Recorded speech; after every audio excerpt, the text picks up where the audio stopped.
नमस्कार, भारत में आपका स्वागत है। आइए जानते हैं देश की 10 बड़ी खबरें। गुजरात के जूनागढ़ में आम आदमी पार्टी के नेताओं पर हुआ हमला।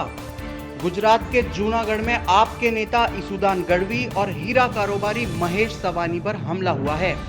सीएम अरविंद केजरीवाल ने आप नेताओं पर हुए हमले को लेकर मौजूदा बीजेपी की सरकार पर तंज कसा। केजरीवाल ने ट्वीट करते हुए कहा कि ये हिंसा आपकी बौखलाहट दिखा रही है, ये आपकी हार है। अरविंद केजरीवाल ने अपने ट्वीट में लिखा कि ईशुदान और महेश भाई जैसे लोगों पर गुजरात में खुलेआम हमला हो रहा है तो गुजरात में कोई सुरक्षित नहीं है। ये हिंसा आपकी बौखलाहट को साफ साफ दिखा रही है। उन्होंने अपने ट्वीट में आगे लिखा कि लोगों को अच्छी सहूलतें देकर उनका दिल जीतिए, विपक्ष पर हमले कराकर उन्हें डराइए मत, ये लोग डरने वाले नहीं हैं। पश्चिम बंगाल में कोरोना वैक्सीन की कमी को देखते हुए राज्य सरकार ने लिया बड़ा फैसला। राज्य सरकार ने दूसरी डोज की बढ़ती मांग को पूरा करने के लिए पहली खुराक में कटौती करने का फैसला किया है। राज्य सरकार ने सभी जिला और सरकारी अस्पतालों को उपलब्ध वैक्सीन का कम से कम 50% दूसरे डोज के लिए आरक्षित करने का निर्देश दिया है। स्वास्थ्य महकमे के एक वरिष्ठ अधिकारी ने बताया कि वैक्सीन की भारी कमी के कारण दूसरा डोज प्राथमिकता के आधार पर लगाया जाएगा, जब तक कि उन्हें वैक्सीन की पर्याप्त मात्रा मुहैया ना करा दी जाए। उन्होंने बताया कि उनके पास मात्र 6 लाख वैक्सीन की डोज ही बचे हैं। ममता सरकार ने राज्य के छात्रों को दिया बड़ा तोहफा।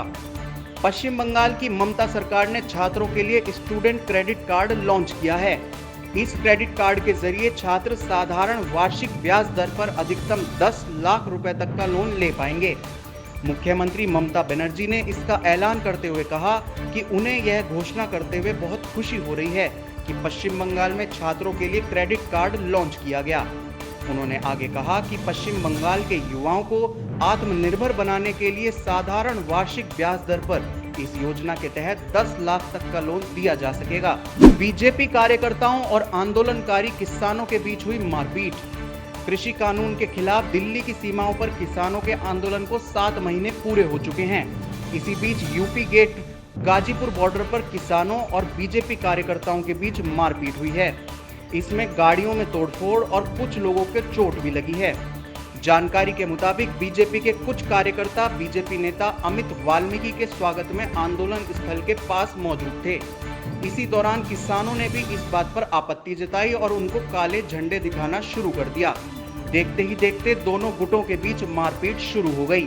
गाजीपुर बॉर्डर पर हुई झड़प को लेकर राकेश टिकैत ने बीजेपी पर साधा निशाना। राकेश टिकैत ने कहा कि बीजेपी जाति आधारित दंगे भड़काने की साजिश रच रही है। गाजीपुर सीमा पर भारतीय जनता पार्टी कार्यकर्ताओं और कृषि कानून के विरोध में प्रदर्शन कर रहे किसानों के बीच झड़प के बाद भारतीय किसान यूनियन ने कहा कि बीजेपी कार्यकर्ताओं ने किसान नेताओं को काले झंडे दिखाए और आपत्तिजनक भाषा का इस्तेमाल भी किया। कांग्रेस नेता नवजोत सिंह सिद्धू ने प्रियंका गांधी से की मुलाकात। नवजोत सिंह सिद्धू ने पार्टी नेता प्रियंका गांधी वाड्रा से उनके आवास पर मुलाकात की। इस बात की जानकारी खुद सिद्धू ने ट्वीट कर दी। उन्होंने मुलाकात की फोटो ट्वीट करते हुए कहा कि प्रियंका गांधी वाड्रा से आज लंबी मीटिंग हुई। आपको बता दें कि सिद्धू मुख्यमंत्री अमरिंदर सिंह के खिलाफ जमकर बयानबाजी कर रहे हैं। नवजोत सिंह सिद्धू ने बिना नाम लिए मुख्यमंत्री कैप्टन अमरिंदर सिंह पर तंज कसा था। उन्होंने कहा था कि सिर्फ सोनिया गांधी, राहुल गांधी और प्रियंका गांधी ही मेरे बॉस हैं। सुप्रीम कोर्ट ने कोरोना से हुई मौतों पर लिया बड़ा फैसला। देश में अब कोरोना से हुई हर मौत के लिए मुआवजा दिया जाएगा। सुप्रीम कोर्ट ने नेशनल डिजास्टर मैनेजमेंट अथॉरिटी से कहा कि वह 6 हफ्ते में मुआवजे की रकम तय कर राज्यों को सूचित करे। कोर्ट ने माना है कि इस तरह की आपदा में लोगों को मुआवजा देना सरकार का वैधानिक कर्तव्य है, लेकिन मुआवजे की रकम कितनी होगी यह फैसला कोर्ट ने सरकार पर ही छोड़ दिया है। सुप्रीम कोर्ट में 2 वकीलों गौरव कुमार बंसल और दीपक कंसल की तरफ से याचिका दाखिल की गई थी। दोनों का कहना था कि नेशनल डिजास्टर मैनेजमेंट एक्ट की धारा 12 में आपदा में मरने वाले लोगों के लिए सरकारी मुआवजे का प्रावधान शामिल है। बीजेपी नेता शुभेंदु अधिकारी ने सीएम ममता बनर्जी पर साधा निशाना। विधानसभा में विपक्ष के नेता शुभेंदु अधिकारी ने दावा किया कि ममता बनर्जी 10 सीटों वाली 2 इंजन की एयरक्राफ्ट किराए पर लेने के लिए निविदा जारी कर चुकी हैं, ताकि वह लोकसभा चुनाव के प्रचार कर सकें। शुभेंदु अधिकारी ने पश्चिम बंगाल सरकार के परिवहन विभाग का एक दस्तावेज भी जारी किया है, जिसमें कम से कम 3 साल से 5 साल के कार्यकाल के लिए 10 सीटों की 2 इंजन की एयरक्राफ्ट को किराए पर लेने की बात कही गई है।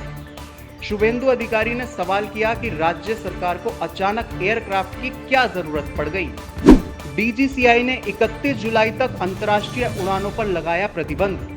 भारत में कोरोना संक्रमण की संभावित तीसरी लहर के खतरे को देखते हुए डेल्टा वेरिएंट के बढ़ते मामलों के मद्देनजर डीजीसीआई ने बड़ा फैसला लेते हुए देश से अंतर्राष्ट्रीय यात्री उड़ानें आने और जाने पर लगाए गए प्रतिबंध को 31 जुलाई तक बढ़ा दिया है। इससे पहले कोरोना संक्रमण की दूसरी लहर के चलते डीजीसीआई ने इंटरनेशनल फ्लाइट्स पर लगाई रोक को 30 जून तक बढ़ाया था। हालांकि कॉम्पिटेंट अथॉरिटी द्वारा मामले दर मामले के आधार पर सिर्फ सिलेक्टेड रूट्स पर अंतर्राष्ट्रीय शेड्यूल उड़ानों के संचालन की इजाजत दी जा सकती है। भारत और ब्राजील के बीच कोरोना वैक्सीन की डील हुई रद्द। ब्राजील के स्वास्थ्य मंत्री मार्सेलो क्विरोगा ने भारत बायोटेक के साथ कोवैक्सीन को लेकर हुई डील को रद्द करने की घोषणा की है। ब्राजील में इस डील पर काफी संदेह किया जा रहा था और डील में गड़बड़ी की बात भी सामने आई थी। इसी वजह से 32.5 करोड़ की इस डील को सस्पेंड कर दिया गया। जानकारी के मुताबिक इस डील के चलते ब्राजील भारत बायोटेक से 2 करोड़ कोवैक्सीन खरीदना चाह रहा था, लेकिन इस डील की जानकारी जब ब्राजील के लोगों को हुई तो उन्होंने राष्ट्रपति जायर बोल्सोनारो पर भ्रष्टाचार को छुपाने के आरोप लगाए, जिस पर सरकार ने अपनी सफाई पेश की, लेकिन उसका कोई असर नहीं हुआ। इस वजह से आखिरकार ब्राजील सरकार ने इस डील को रद्द करने की घोषणा कर दी। खबरों को जानने के लिए हमारा चैनल नमस्कार भारत सब्सक्राइब करें। अगर आपको हमारा प्रयास अच्छा लग रहा है तो वीडियो को लाइक और शेयर करने के साथ अपने सुझाव कमेंट बॉक्स में जरूर दें।